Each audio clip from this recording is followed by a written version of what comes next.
50 years ago this month, President John F. Kennedy was assassinated here in Dallas's Dealey Plaza. Like the rest of the nation, the players, coaches, and staff of the Dallas Cowboys were affected by the traumatic event. But as symbols of the city where the president was murdered, the Cowboys soon found some of the nation's anger directed toward them. Over the next half hour, we're going to tell the story of the Kennedy assassination from a very different vantage point, through the eyes of the 1963 Dallas Cowboys, who played and practiced just a few miles from here. All of a sudden, there was this ungodly amount of sirens. And somebody said, boy, there must have been a terrible accident for that much to be going on. This is NBC News. Here is Peter Hackus in Washington. President Kennedy has been shot. As we were getting back in a huddle, one of the guys said that he had heard from someone on the sidelines that the president had been shot.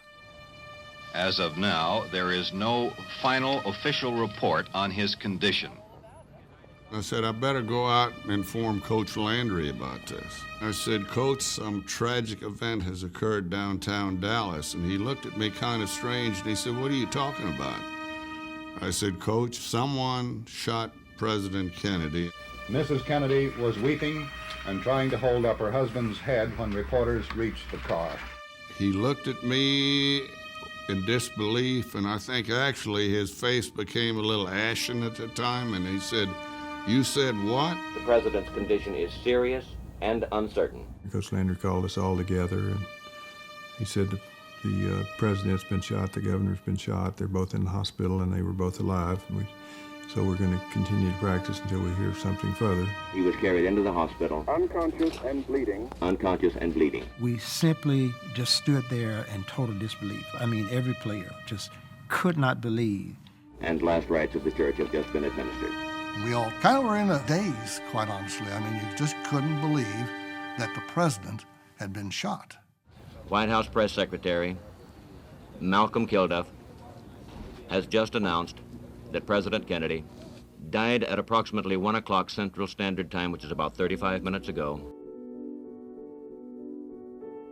It seemed like life stopped. We were not football players anymore. We were people there trying to figure out what in the world has happened. When something like that takes place, it's like 9/11. You know, everything shuts down. You don't do the normal.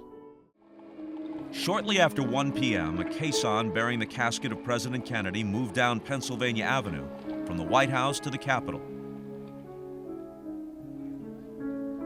Meanwhile, in Cleveland, as fans began filing into Municipal Stadium, the Cowboys made their final preparations reluctantly.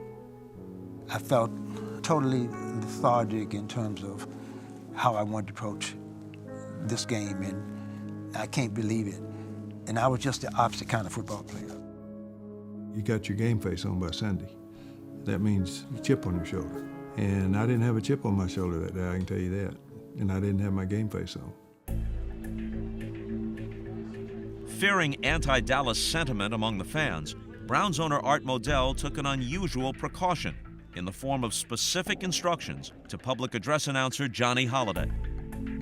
Mr. Modell said, it may be difficult, but I don't want you to use the word Dallas at all throughout the game. He said, I think there's so much anger directed toward Dallas, let's just use Cowboys the entire game. It seemed there were armed guards everywhere. Kind of the feeling that we got after 9/11, when every time you turned around there was a soldier with a gun.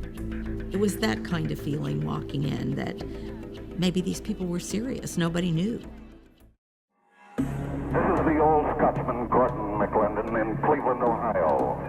Here at Municipal Stadium, a crowd of 40,000 is in a deep hush. On November 24th, 1963, the crowd was unusually small for a Browns home game, but it was a crowd on edge. And just before kickoff at 2 p.m. Eastern, it was time for the Cowboys to take the field. No one knew how the fans would react, least of all, the players from Dallas. I would be the first guy that would run out there. And everyone kept saying, oh, well, it's nice knowing you. And you know, I didn't think it was too funny. Different things at different times were being shouted out by the crowd. It was killers, Assassin, murderers. Kennedy killer. It was kind of scary. Normal game, you introduce each player, they come out under the goal post and go out to midfield. We just started the game with no introductions at all. Kickoff, and that was it. Bottles were thrown down toward our bench. Nothing hit me, but they were throwing some things at us, and they told us to wear our parkas and our helmets at all times.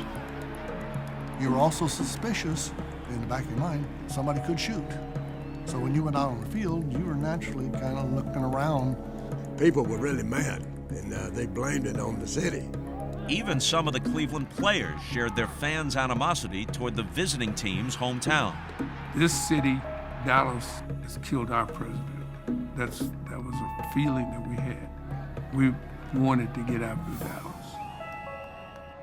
Hard to believe a football game where transistor radios are all tuned throughout the stands to some other event entirely. The Cleveland fans were listening for news of Oswald's fate back in Dallas, and during the first quarter, word came from Parkland Hospital.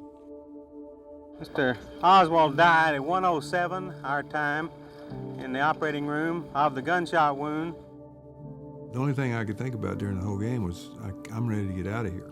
I'm ready to get on the airplane and go back home and see what all's going on. Meanwhile, in Washington, D.C., Americans had begun filing into the rotunda of the Capitol to pay their respects to the late president. If it had been possible and we'd have been close to Washington, D.C., that's what I would have liked to have been doing that day. Clearly distracted, both teams played poorly, combining for 9 turnovers. Even the Browns' future Hall of Fame running back Jim Brown lost a rare fumble. I don't remember anything that took place in the game, whether we won or lost. I just remember this crowd was just so hostile. It was kind of frightening. For those of you who have interest in the world of sports, at this time, the final score was Cleveland 27, Dallas 17. We beat the Cowboys that Sunday. The Cowboys did not beat us, and that was not going to happen. They were not going to beat us. They told us, get your showers, and we're going to get on that plane, and we're going to get out of here. And you knew why. I think it was the worst event I've ever been in. We could have quit our season then, it would have been fine with me. I was just glad when the game was over, and I just wanted to get away, get back to my family. But then I was coming back to Dallas.